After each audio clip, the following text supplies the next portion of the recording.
ഇന്നത്തെ കഥയിലേക്ക് എല്ലാവർക്കും സ്വാഗതം. ചാനൽ ആദ്യമായിട്ട് കാണുന്നവരാണെങ്കിൽ ഒന്ന് സബ്സ്ക്രൈബ് ചെയ്തിട്ട് ലൈക്ക് ചെയ്യണേ. അപ്പോൾ സച്ചി നേരെ പോയത് മധുസൂദനൻ്റെ വീട്ടിലേക്കാണ്. ശ്രീയെ തല്ലിയതിൻ്റെ പ്രതികാരം തീർക്കാൻ വേണ്ടിയിട്ടാണ് പോയത്. മധുസൂദനാണെങ്കിൽ അവിടെ ഗുണ്ടകൾ തല്ലി ചതച്ചിട്ടുണ്ടാവും. ഇന്ന് അവന് ഞാൻ ആരാണെന്ന് മനസ്സിലാവും എന്നൊക്കെ വിചാരിച്ച് നിൽക്കുകയാണ്. ആ സമയത്താണ് സച്ചി കയറി ചെല്ലുന്നത്. സച്ചി ഒരു അക്ഷരം പോലും അയാളോട് ചോദിക്കാതെ ഡോ എന്നും വിളിച്ചുകൊണ്ട് കവിളത്ത് നോക്കി ഒന്ന് പൊട്ടിച്ചു കൊടുക്കുകയാണ്.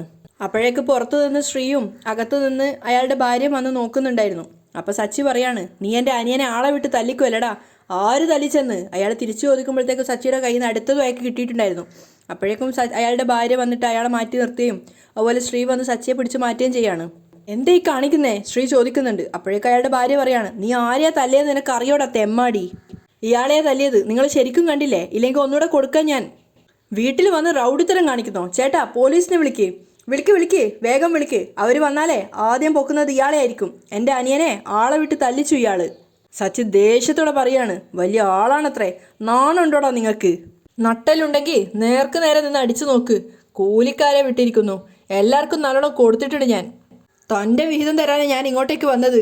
എൻ്റെ അനിയൻ എന്തെങ്കിലും പറ്റിയിരുന്നെങ്കിൽ എല്ലാത്തിനെയും വെള്ളം ഉതപ്പിച്ച് കിടത്തിയേനെ ഞാൻ. സച്ചി കട്ട കലിപ്പിലാണ്. അപ്പോൾ ശ്രീയാണ് തടഞ്ഞു വെക്കുന്നത്. വേണ്ട സച്ചേട്ടാ. മധുസൂദനൻ ഒരു വാക്ക് പോലും പറയാതെ കേട്ട് നിൽക്കുകയാണ്. ആ സമയത്ത് സച്ചി പറയുന്നുണ്ട്, സമൂഹത്തിൽ വലിയ നിലയും വിലയുള്ള ആളാണല്ലോ താൻ, എന്നിട്ടാണ് ഈ വൃത്തികേട് കാണിച്ചത്. അപ്പം മഹിമ പറയാണ്, വൃത്തികേട് കാണിച്ചത് നിന്റെ അനിയനാ, അതുകൊണ്ടാ ഇദ്ദേഹം ആളെ വിട്ട് തല്ലിച്ചത്. അപ്പോൾ സച്ചി ചോദിക്കുന്നുണ്ട്, ആളെ വിട്ട് തല്ലിക്കാൻ മാത്രം ഇവൻ എന്താ ചെയ്തേ? ഒന്നും ചെയ്തിട്ടില്ല. നിങ്ങൾ എന്നോടും എൻ്റെ അച്ഛനോടുള്ള ദേഷ്യം ഇവനോട് തീർത്തു, അതാ ഉണ്ടായത്. ഞങ്ങളോടുള്ള ദേഷ്യത്തിന് എന്തിനാ ഇവനെ തല്ലിയേ? അപ്പം മഹിമ പറയുന്നുണ്ട്, നിങ്ങളോടുള്ള ദേഷ്യത്തിനാണോ ഇവനെ തല്ലിയതെന്ന് ഇവനോട് തന്നെ ചോദിച്ചു നോക്ക്. ശ്രീ ഒരു അക്ഷരം പോലും മിണ്ടാതെ തലതാഴ്ത്തി നിൽക്കുകയാണ്. അപ്പം മഹിമ പറയുന്നുണ്ട്, ഞങ്ങളോട് പ്രതികാരം ചെയ്യാൻ നിന്റെ അച്ഛൻ ഇളക്കി വിട്ടതാണോ ഇവനെ? ദേ, എൻ്റെ അച്ഛനെ കുറിച്ച് പറഞ്ഞാലുണ്ടല്ലോ, ഇവൻ ഒരു തെറ്റും ചെയ്യില്ല, എനിക്കറിയാം ഇവനെ. ഞങ്ങളോടുള്ള ദേഷ്യം തീർക്കാനാ നിങ്ങൾ ഇവനെ തല്ലി ചതച്ചത്. ഹോ, ഒരു തെറ്റും ചെയ്യില്ലത്രേ, എന്നിട്ടാണോ ഇവൻ ഞങ്ങളുടെ മകളെ വളച്ചെടുത്തത്? മഹിമ ദേഷ്യത്തോടെ പൊട്ടിത്തെറിക്കുകയാണ്. അവളെയും കൂട്ടി ഈ നാട് മുഴുവൻ കറങ്ങുന്നത്. അത് കേട്ടത് സച്ചി ശ്രീയെ നോക്കുന്നുണ്ട്. പക്ഷെ അവൻ തലതാഴ്ത്തി നിൽക്കുകയാണ്. സച്ചി അപ്പോഴും അത് വിശ്വസിക്കുന്നില്ല. എന്ത്, എൻ്റെ അനിയൻ നിങ്ങളുടെ മകളെയും കൂട്ടി നാട് മുഴുവൻ കറങ്ങിയടിച്ചെന്നോ? തമാശ പറയല്ലേ, തല്ലാൻ വേണ്ടി ഓരോരോ കാരണങ്ങൾ ഉണ്ടാക്കുകയാണോ നിങ്ങൾ? ശ്രീ അപ്പോഴും തലതാഴ്ത്തി നിൽക്കുകയാണ്. എൻ്റെ അനിയൻ അങ്ങനെയൊന്നും ചെയ്യില്ല, എനിക്കറിയാം അവനെ, സച്ചി അഭിമാനത്തോടെ പറയാണ്. ആ സമയത്ത് മഹിമ പറയുന്നുണ്ട്, എങ്കിൽ ഇവനോട് തന്നെ ചോദിച്ചു നോക്ക്, ഞാൻ പറഞ്ഞത് സത്യമാണോ കള്ളാണോ എന്ന് ഇവൻ തന്നെ പറയട്ടെ. അപ്പോൾ സച്ചി അവനോട് പറയുന്നുണ്ട്, ഡാ, നീ അങ്ങനെ ഒരുത്തനല്ലെന്ന് എനിക്കറിയാം, നിന്നെ ഇവർ തെറ്റിദ്ധരിച്ചിരിക്കുക, നീ അങ്ങനെ ഒരുത്തനല്ലെന്ന് ഇവരോട് പറ. ശ്രീ ഒന്നും പറയാതെ തലതാഴ്ത്തി നിൽക്കുകയാണ്. സച്ചി കുറച്ചു നേരം അവനെ നോക്കി നിന്നപ്പോൾ സച്ചിക്ക് കാര്യം മനസ്സിലായി. അപ്പം മഹിമ പറയുന്നുണ്ട്, ഇവനെന്താ ഒന്നും മിണ്ടാത്തത്? ഇവൻ്റെ നാവ് ഇറങ്ങിപ്പോയോ? ഞാൻ പറഞ്ഞത് സത്യമായില്ലേ, അതുകൊണ്ടാണ് ഇവൻ വാ തുറക്കാത്തത്. സച്ചി ആകെ ഷോക്കായിട്ട് നിൽക്കുകയാണ്. ആ സമയത്ത് മധുസൂദനൻ പറയുന്നുണ്ട്, എൻ്റെ മകളെ കാണരുത് സംസാരിക്കരുത് എന്ന് വാൺ ചെയ്തിട്ടും ഇവൻ പിന്മാറിയില്ല, അതാ ആളെ വിട്ട് തല്ലിച്ചത്. നീ എൻ്റെ വീട്ടിൽ കയറി എന്നെ തല്ലിയല്ലടാ, ഇതിൻ്റെ മറുപടി ഞാൻ നിനക്ക് തന്നിരിക്കും, നിന്നെ ഞാൻ വെറുതെ വിടില്ല. അപ്പോൾ സച്ചി പറയുന്നുണ്ട്, നീ എന്ത് തരാനാടാ? എൻ്റെ കയ്യിൽ നിന്ന് കിട്ടിയത് പോരെ, ഇനിയും വേണം നിനക്ക് എന്ന് പറഞ്ഞിട്ട് അയാളെ തല്ലാൻ ഓങ്ങുമ്പോഴേക്കും ശ്രീ അവനെ പിടിച്ചുകൊണ്ട് പുറത്തേക്ക് വരികയാണ്. പുറത്തിറങ്ങിയതും സച്ചി ശ്രീയുടെ കയ്യിൽ നിന്ന് കുതറി മാറുകയാണ്. എന്നിട്ട് ചോദിക്കുന്നുണ്ട്, എന്താടാ അയാൾ പറഞ്ഞത്? അയാളുടെ മകളുമായിട്ട് നീ അടുപ്പത്തിലാണോ? ഏട്ടാ, അത് പിന്നെ അയാളുടെ മകൾ എൻ്റെ ഫ്രണ്ടാ, ഞങ്ങൾ ജസ്റ്റ് ഫ്രണ്ട്സാ. അയാളുടെ മകൾ നിൻ്റെ ഫ്രണ്ടോ? എടോ, അയാൾ നമ്മുടെ അച്ഛനോട് കാണിച്ചതൊക്കെ നീ മറന്നോ? റിട്ടയർമെൻ്റ് ഫംഗ്ഷനിൽ അച്ഛൻ അപമാനിക്കപ്പെടുമ്പോൾ അയാളുണ്ടായിരുന്നു അവിടെ. അയാളത് നോക്കി നിന്നു. അച്ഛൻ്റെ പെൻഷൻ പാസ്സാക്കാതെ തടഞ്ഞു വെച്ച് അയാൾ അച്ഛനോടുള്ള ദേഷ്യം തീർത്തു. ഇതൊക്കെ അറിഞ്ഞു വെച്ചുകൊണ്ട് നീ എന്തിനാടാ അയാളുടെ മകളുമായിട്ട് സൗഹൃദത്തിലായത്? ഇദ്ദേഹത്തിൻ്റെ മകളാണ് അവളെന്ന് എനിക്ക് നേരത്തെ അറിയില്ലായിരുന്നു, ഇപ്പം അറിഞ്ഞല്ലോ. ഇനി അവളുമായിട്ട് യാതൊരു ബന്ധവും വേണ്ട, ഇനി അവളെ കാണുകയോ സംസാരിക്കുകയോ ചെയ്യരുത്. ശ്രീ ഒന്നും മിണ്ടാതെ തലതാഴ്ത്തി നിന്നപ്പോൾ സച്ചി വീണ്ടും ചോദിക്കുന്നുണ്ട്, നീ അവളുമായിട്ട് പ്രണയത്തിലാണോ? അത് ഏട്ടാ. ശ്രീ പരുങ്ങാണ്. ആ സമയത്ത് സച്ചി ദേഷ്യത്തോടെ പറയുന്നുണ്ട്, ദേ, അങ്ങനെ എന്തെങ്കിലും ഉണ്ടെങ്കിൽ നീ അത് മറന്നേക്ക്. ഈ വീട്ടിലെ പെണ്ണുമായിട്ട് അങ്ങനെ ഒരു പ്രണയം നിനക്ക് വേണ്ട.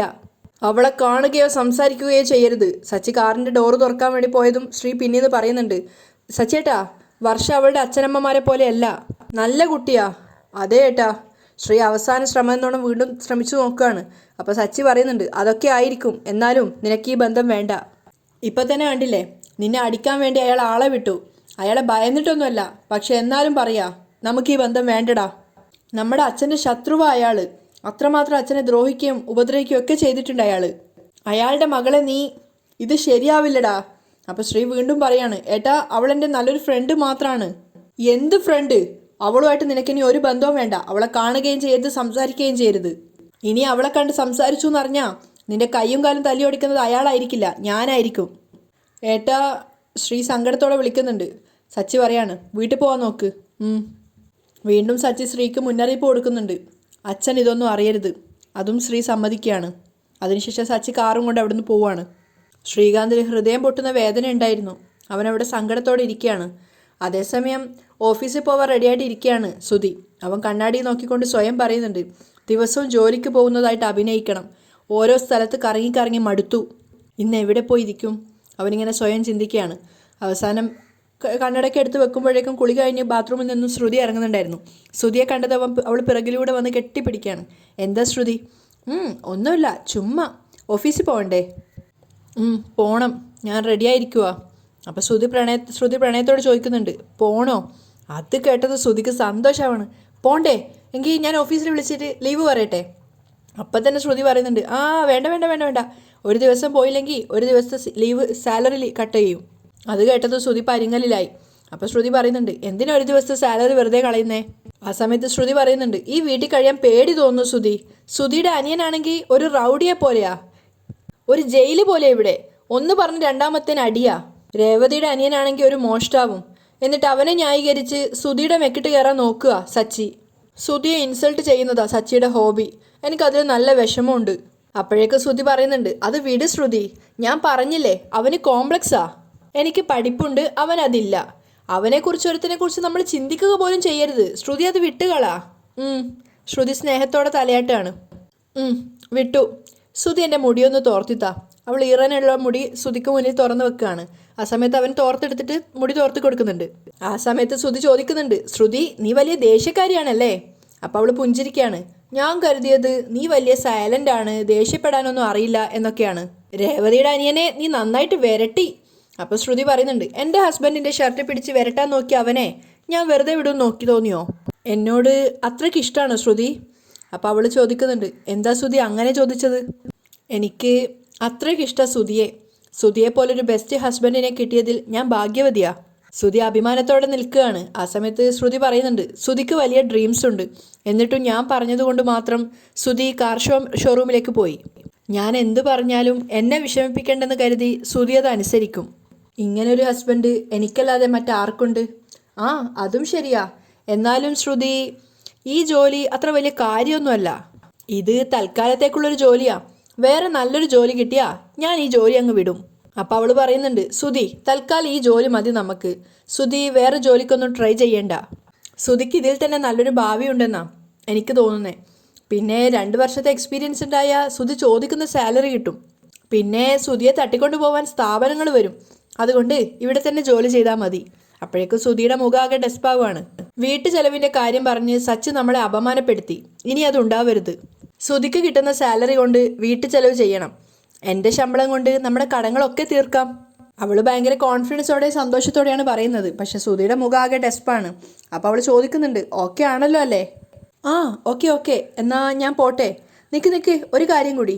സുധി ഇന്ന് ഓഫീസിൽ ചെന്നിട്ട് ഒരു 3-4 ദിവസത്തേക്ക് ലീവ് എടുക്കണേ. എന്തിനി? അവൻ ചോദിക്കുകയാണ്. അയ്യോ മറന്നോ, നമുക്ക് ആൻഡമാനിൽ ഹണിമൂൺ ട്രിപ്പിന് പോകണ്ടേ? ഞാൻ മാമിനോടെല്ലാം പറഞ്ഞ് അറേഞ്ച് ചെയ്യിച്ചിട്ടുണ്ട്. അപ്പോഴാണ് സുധിക്ക് ആ കാര്യം ഓർമ്മ വന്നത്. എന്തിനാ അവരെ കൊണ്ട് അനാവശ്യമായിട്ട് ഇങ്ങനത്തെ ചിലവുകളൊക്കെ ചെയ്യിപ്പിക്കുന്നേ? ഞാൻ വേണ്ടെന്ന് പറഞ്ഞതാ. നമ്മൾ പോകണമെന്ന് മാമിനാ നിർബന്ധം. ഫ്ലൈറ്റ് ടിക്കറ്റ് നമ്മൾ ബുക്ക് ചെയ്താൽ മതി. ബാക്കി എല്ലാ ചിലവും അവരുടെ വകയാ.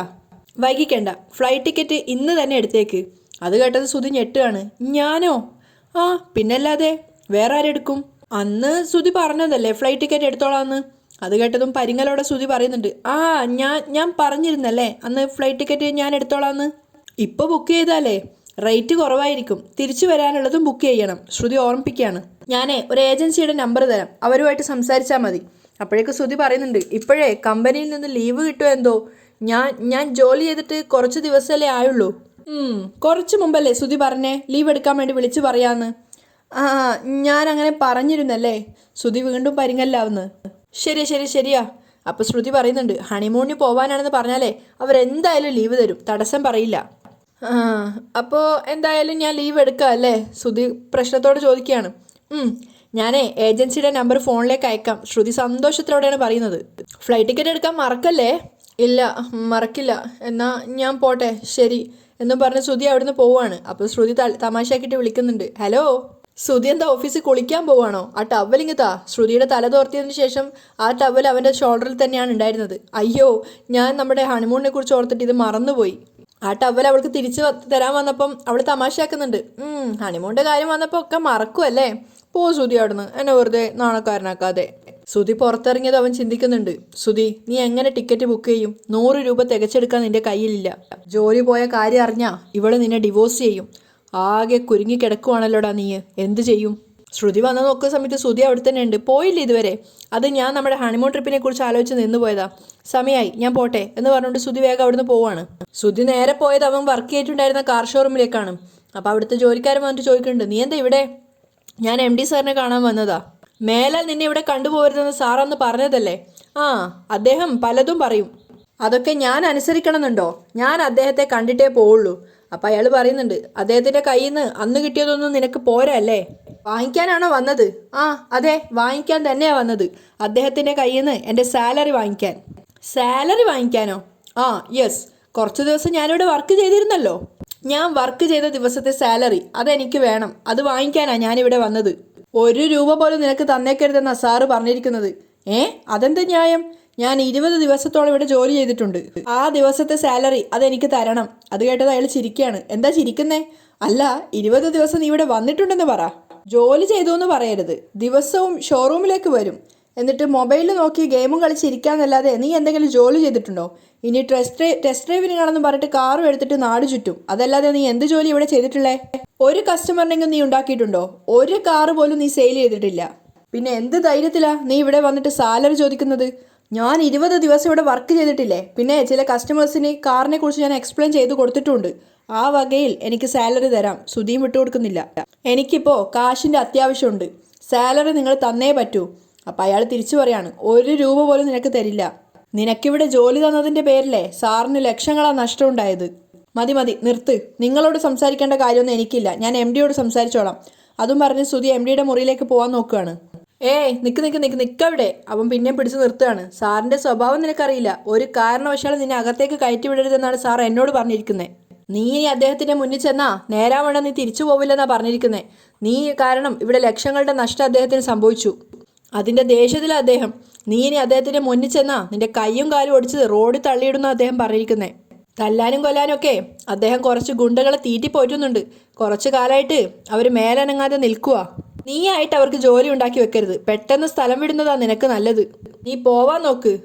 എനിക്ക് സാലറി തന്നില്ലെങ്കിലേ ഞാൻ അദ്ദേഹത്തിൻ്റെ പേര് കേസ് കൊടുക്കും. ഈ സ്ഥാപനത്തിൽ നഷ്ടം ഉണ്ടാക്കിയതിന് അദ്ദേഹം നിന്റെ പേരിലാണ് കേസ് കൊടുക്കേണ്ടത്. അവനും വിട്ടുകൊടുക്കുന്നില്ല. അന്ന് കാറ് വാങ്ങിക്കാൻ പറഞ്ഞതനുസരിച്ചിരുന്നെങ്കിലേ നിനക്കിന്ന് ഈ ഗതി വരില്ലായിരുന്നു. അയാൾ പറഞ്ഞതനുസരിക്കാനേ ഞാനെന്താ അയാളുടെ വീട്ടു ജോലിക്കാരനോ? ശ്രുതി വിട്ടുകൊടുക്കുന്നില്ല. ഇങ്ങനെ പോയാലേ ഒടുക്കം ജീവിക്കാൻ വേണ്ടി വീട്ടുവേല ചെയ്യേണ്ടി വരും. അവൻ പരിഹസിക്കുകയാണ്. കൂടുതൽ സംസാരിക്കാതെ നീ പോവാൻ നോക്ക്. അപ്പോൾ ശ്രുതി വീണ്ടും പറയുന്നുണ്ട്, എൻ്റെ സാലറി തന്നാൽ ഞാൻ പോയിക്കോളാം. സാലറി അല്ല, നിനക്ക് നല്ല അടിയാ തരേണ്ടത്. എടാ പോവാൻ നോക്ക്, പോ എന്ന് പറഞ്ഞിട്ട് ശ്രുതിയെ പിടിച്ച് പുറത്തേക്ക് തള്ളുകയാണ്. പൊക്കോണം, ഇനി ഇവിടെ കണ്ടുപോകരുത് നിന്നെ. അപ്പോൾ ശ്രുതി ചിന്തിക്കുന്നുണ്ട്, സാലറിയും കിട്ടിയില്ല, ഇനി എങ്ങനെ ഫ്ലൈറ്റ് ടിക്കറ്റ് ബുക്ക് ചെയ്യും?